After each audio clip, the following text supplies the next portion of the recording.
स्वागत है आपका हमारे YouTube चैनल में। आइए आज समझते हैं नंबर सिस्टम संख्या पद्धति में कुछ संख्याओं के बारे में।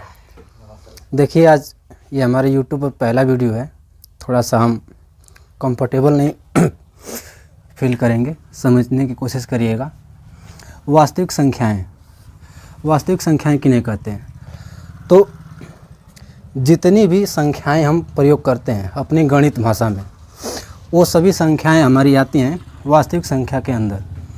अब इसमें आपकी चाहे वो प्लस में हो या चाहे माइनस में हो, चाहे जीरो हो या परिमेय हो या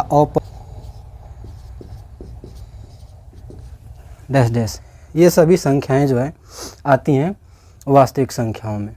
अब वास्तविक संख्याओं के अंतर्गत बहुत सारी संख्याएं आती हैं, जिसमें हम मुख्यतः अभी दो लिखे हैं, प्राकृतिक संख्या, पूर्ण संख्या, जिसमें आपकी अभी बहुत सी आएंगी, सम संख्या, विषम संख्या, भाज्य संख्या, अभाज्य संख्या, सह संख्या। तो पहले इनको जान जाते हैं कि प्राकृतिक संख्या क्या है। तो प्राकृतिक संख्या जो हम गिनती के काम में लाते हैं वही कहलाती हैं प्राकृतिक संख्याएँ। जैसे 1 2 3 4 ऐसे डैश डैश करते हुए अनंत तक। प्राकृतिक संख्याओं में ध्यान दीजिएगा कितने का अंतर? 1 का डिफरेंस जो होता है 1 का होता है, 1 1 ऐसे। जब भी हम काउंटिंग करते हैं तो 1 से ही काउंटिंग करते हैं, जीरो को इसमें शामिल नहीं करते हैं। जीरो को जब हम इसमें शामिल कर लेंगे तो वो आ जाएगा किसमें? पूर्ण संख्या में। तो ये जो है पूर्ण संख्या है।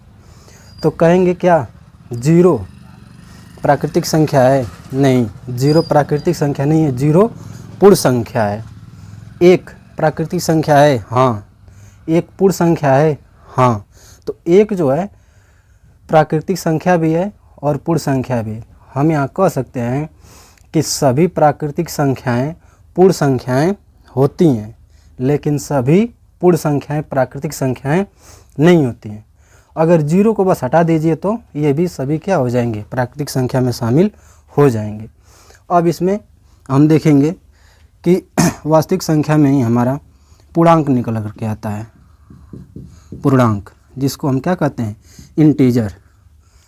इंटीजर। तो पूर्णांक में आपके दो प्रकार के आएंगे, एक आपका आएगा धनात्मक पूर्णांक और एक आपका आएगा ऋणात्मक पूर्णांक। जैसे अगर हम कोई प्लस में संख्या लिख दें तो ये क्या होगा? ये धनात्मक। आइए ऊपर देखते हैं। यहाँ धनात्मक में प्लस में आप जो भी लिखेंगे ये सभी क्या कहलाएंगे? धनात्मक पूर्णांक।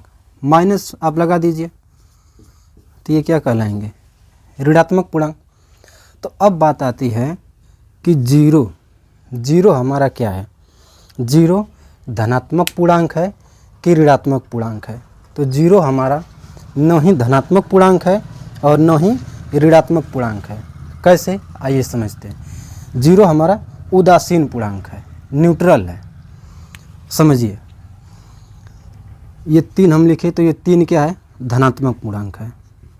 ये 2 ये भी धनात्मक पूर्णांक है। अगर हम इनको जोड़े तो कितना आया? 5, जो कि ये भी क्या है? धनात्मक पूर्णांक है। अगर हम ये 6 और ये 3 हम माइनस किए तो ये कितना आया? 3 आया। अगर -3 -5 ये लिखे तो कितना आया? -8। यहाँ हम देख रहे हैं कि 3 जो है ये धनात्मक पूर्णांक है, 2 भी धनात्मक पूर्णांक है। तो यहाँ पर हमें कुछ संख्या प्राप्त हुई है जो क्या है? धनात्मक है। ये धनात्मक और ये ऋणात्मक, तो हमें यहाँ धनात्मक मिला है। ये ऋणात्मक है, ये भी ऋणात्मक है, तो हमें यहाँ क्या मिला है? ऋणात्मक। मतलब जब दो संख्याएं या तो धनात्मक हैं या तो ऋणात्मक हैं, तो उनको जोड़ने या घटाने पर हमें जो मान मिल रहा है वो कुछ न कुछ मिल रहा है। तो अब बात आती है कि अगर हम जीरो को धनात्मक माने तो कुछ न कुछ संख्या में परिवर्तन होना चाहिए। तो जैसे देखिए, अगर हम जीरो को धनात्मक माने, जैसे समझिए, अगर हम जीरो को धनात्मक माने तो 4 + 0 ये क्या आएगा, 4 आएगा। 5 + 0 ये 5 आया। तो यहाँ तो इसके मान में कोई परिवर्तन नहीं हुआ। यही अगर हम माइनस करें तो 10 में से 0 को माइनस करें तो 10 ही आया, मान लीजिए। तो ये कितना आएगा, 15 ही आएगा।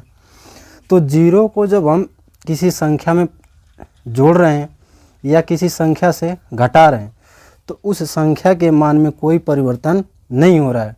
अर्थात 0 एक ऐसी संख्या है जो कि उदासीन है, क्योंकि यह किसी संख्या के मान में जुड़ने या घटने पर उसके मान में परिवर्तन नहीं कर रहा है। इसलिए हम 0 को क्या कहेंगे, 0 उदासीन पूर्णांक है।